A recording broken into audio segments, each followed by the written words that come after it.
বেটা কেউ একটু পাশে ক্লাস থেকে চক নিয়ে এসো। ম্যাম আমি এনে দিচ্ছি। ঘোড়ার আন্ডা খেয়ে এসেছে নাকি? বেটা কেউ এসে এটাকে একটু পরিষ্কার করে দাও। আমি করে দিচ্ছি। আস্তে আস্তে করো। লিখো।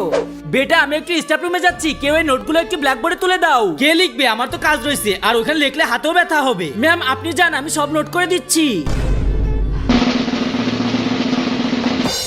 ওকে ক্লাস স্টাফ রুমে আমি সব খাতা চেক করে রেখে এসেছি, কেউ যে নিয়ে আসো। ওকে ম্যাম আমি গিয়ে নিয়ে আসতেছি।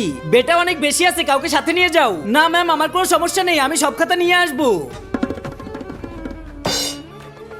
আরে ম্যাম হোমওয়ার্ক তো দিন। আপনি তো হোমওয়ার্ক দেননি। আমি বাসায় শুধু শুধু বসে থাকতে থাকতে বোর হয়ে যাই।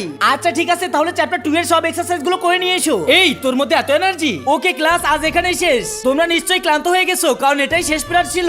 না ম্যাম আপনি পড়ান, আমরা এখনো ক্লান্ত হইনি, আমাদের এখনো অনেক এনার্জি আছে। ঠিক আছে তাহলে নোট করে নাও। এই আমাদের না, শুধু তোরই এনার্জি আছে। কোথা থেকে পাস এত এনার্জি? এই কি হয়েছে, তোর মুখটা এমন কেন? ইয়ার আমার মাঠে খেলতে যেতে ইচ্ছা করতেছে, আর এতগুলো প্রশ্নের উত্তর লিখতে হবে। আরে দে আমি করে দিচ্ছি তোর সব প্রশ্নের উত্তর, তুই গিয়ে খেল। পুরো 20টা প্রশ্ন আছে এখানে। হ্যাঁ আরে ইয়ার এটা তোমার বাম হাতের খেল। হ্যাঁ আচ্ছা ঠিক আছে, তাহলে আমারটাও করে দিস। ওকে।